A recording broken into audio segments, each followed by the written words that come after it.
Today we're going to talk about fish. Reasons why it's annoying. First one right here.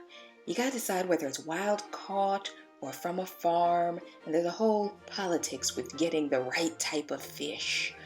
This one in particular is wild caught. The next thing that's kind of annoying is the fact that you have to clean it.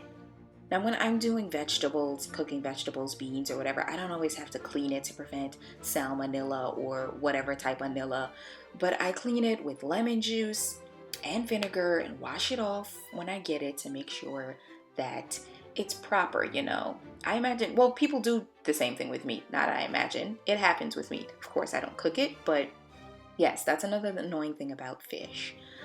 So I cleaned it up, my wild caught fish, not frozen. I got it from the regular section where it's just out in the seafood section. So I cleaned it up and I also cut it into little pieces. Some pieces I left whole, like that piece at the top and the left. Now I mix my spices together. This is a blend of about half a teaspoon of salt, teaspoon of paprika, teaspoon of black pepper, teaspoon of garlic powder, teaspoon of ginger, and onion. Mix that together and seasoned up the fish. Now this is the way that you want to season something, so you can see it on there.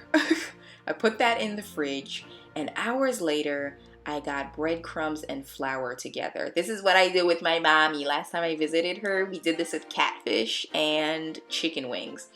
So you just mix a cup of breadcrumbs and a cup of flour, and we're gonna bread our fish. And it's thick too, so that's why I like this type of, strategy.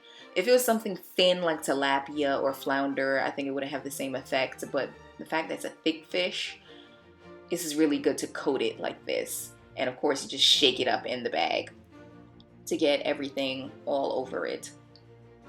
And hi, Mr. Codfish inside there. You just go in there and take it out and shake it off too. You don't want a whole heap of flour when you put it on the baking sheet. Just shake it off a little bit, and the baking sheet is already lined with olive oil spray, and just put that right on there, and I'll do that for each and every one.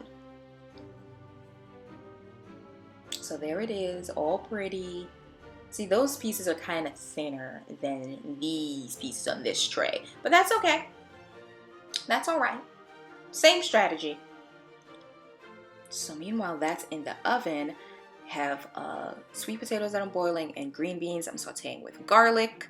And then I got fancy once it was time to prepare it. I mixed Dijon mustard with a little dill and vegan mayonnaise. And you know, like what they do in the restaurants where they swipe it on the plate like that? I felt fancy.